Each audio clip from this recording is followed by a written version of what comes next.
Hi, Joan. Hi. Nice to have you.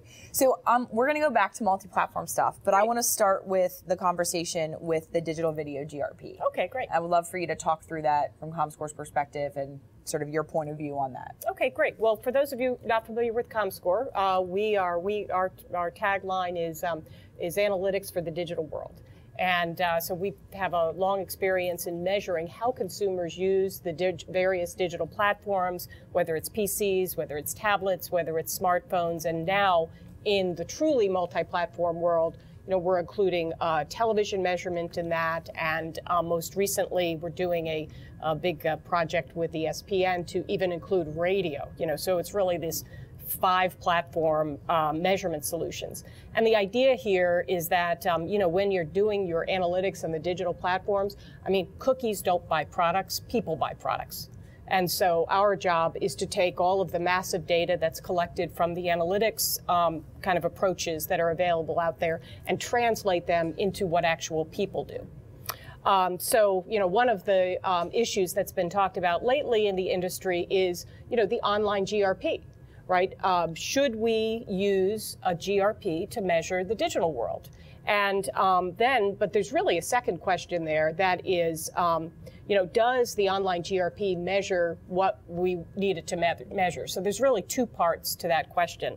And I'm going to kind of tackle the second part of it first, because if the online GRP doesn't mean the same thing as the TV GRP, then you're not really going to be able to use it to compare the two media. And that's really one of the big challenges facing the industry. There's an initiative called the 3MS, Making Measurement Make Sense. The ANA, the IAB, lots of industry organizations are concerned about digital measurement, and they want it to be more useful, they want it to be easier, they want it to be more understandable. And that goes to really one of the issues with an online GRP is that in the digital world, you need to be sure that your advertising can be seen by the consumer, that the advertising isn't sort of below the fold. That did the consumer scroll down? Did the ad render along with in time for the consumer's experience of that web page or that video content?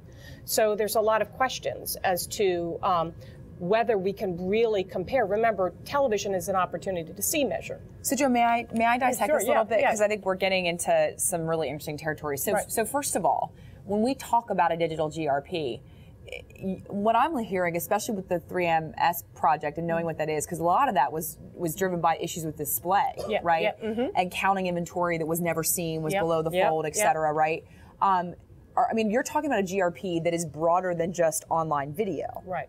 I'm talking about a GRP used for the comparison of the two platforms, no matter what the advertising type is. So could you take us through how the actual measurement or establishment of a GRP versus, an audience rating, a traditional audience rating scale on television, like the actual granular means by which you would go about and measuring an audience online? Well, a GRP is a very simple metric. It's very useful and it's very familiar to people. And it's essentially if you have a 300 GRP campaign, one way to think about that is you've reached 100% of your target audience 3 times. Right? And if you add digital to that platform and you achieve another 50 GRPs, you've reached 350, you've reached 100% of your audience 3.5 times, right? So it's a really convenient measure to use across media. The challenge is it doesn't really tell you what the benefits of the digital part of the campaign are, right? So most marketers and their agencies are looking for specific things. That's why they're adding digital to the campaign. They're looking to reach additional people, new incremental reach. But do we historically, from a media perspective, define and slice and dice audiences the same for television versus digital? We don't historically do that, but I think there's a demand out there, especially in the online video space, as online video has grown enormously over the past, few years. Marketers really want to take advantage of it. And to make that easy, they want a baseline metric to compare television to online video. What do you think is going to be, where do you think this sort of, if GRP becomes a standard by which media is acquired and procured in digital? Is it going to be the digital guys wanting to tap into TV dollars? Is it going to be the TV guys to be able to wanting to mark territory in digital? Or is it going to be media agencies and advertisers wanting an apples to apples ability to evaluate their investments? Where do you think the biggest screams are going to come? I think the biggest are coming from the advertising agencies wanting a convenient way to compare the media. Then I think that there are that the television folks want an easy way to understand what's happening in digital and TV. You know, there's still a lot of silos operating out there, and I think digital can also benefit from the use of a GRP. But again, it doesn't tell the whole story. It doesn't tell you how much additional audience you're getting. That's a new audience that isn't going to be reached on TV. It doesn't tell you the cost effectiveness of the medium. You know, it doesn't tell you about the, kind of the reach curve. Right. Once your television campaign is flattened out, you know, is that the time to add digital? The GRP is just not going to tell you those really crucial insights that you need about managing the campaign. And how does it address format? Like a sight, sound, motion, rich media unit versus a static display, 300 by 250 or a leaderboard. Like, how do you get there? Because you got one format on television, right? Because EBIF has failed, so it's pretty much one way. It's broadcast. Right. Well, I just want to say something. I don't think EBIF really failed, but that's another entirely different conversation. I think you're right. You forgive me for painting a broad brushstroke. I think you're right. Yeah, I mean, that a very tough initiative, and we do have some useful stuff that came out of that. So that's a good thing. Well, the question is really equivalency, right? Is an online video advertisement is, according to the marketplace, maybe has a little higher value than a 30-second television spot because people are paying more for it in general. A banner ad may have less value. You need more banner ads in order to accumulate the same effect as a 30-second television spot. These things are measurable. We ComScore measured this as part of a research paper for the Advertising Research Foundation, the ARF. And we actually won Best Paper for that because it was a very unique way. We said, well, what is the equivalency? How many banner ads do you need to have the equivalent impact of a 30-second spot? And those are the kinds of questions. And that probably varies by audience, though, doesn't it? Yeah, I'm sure it does. Because I would assume a millennial demographic probably has the ability to consume more data than boomers, and absolutely, and it's going to have an impact by the timing of the campaign. We want to do more with the timing of our advertising campaigns. We want to be able to achieve our goals integrating TV and online video, and right now the systems aren't really in place that allow us to do that. So, putting on the hat of a media agency right now, right? Sort of one of the reasons we're here. And let's make the assumption that we have an integrated buying team through the line, right? What advice do you give them? It's Panacea, I know. Okay, wow. All right. We really don't have that. I know, but let's dissect the problem and make it bite-sized. So where do you start with multi-platform measurement? I think we really start with the planning process, right? Okay. I probably would start a little bit further up the food chain there because at planning, at some level, you are doing integrated media planning with all of the platforms and you're making your dollar allocations.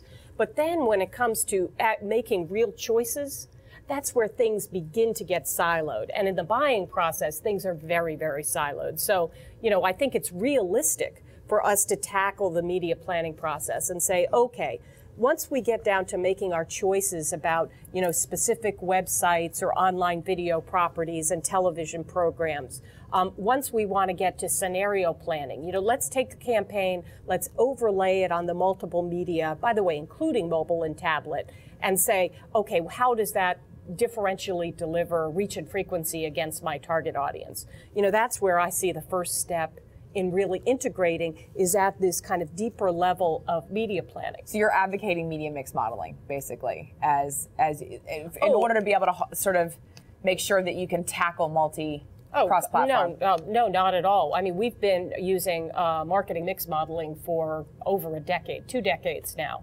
And one of my clients at Kraft said, we've taken marketing mix modeling about as far as it can go. And what a lot of these initiatives that are out there are about what's called single source research. That is exposure to media, purchase behavior, action behavior across platform captured from the same people, right? Single source research is absolutely foundational for us to figure out what to do across platforms. I mean, we have, just to get really simplistic, but this is what a lot of systems use. You know, we've probably all heard of random duplication. And that's a way of you mathematically joining two independent data sets. And you're really just making a guess as to what that duplicated audience is.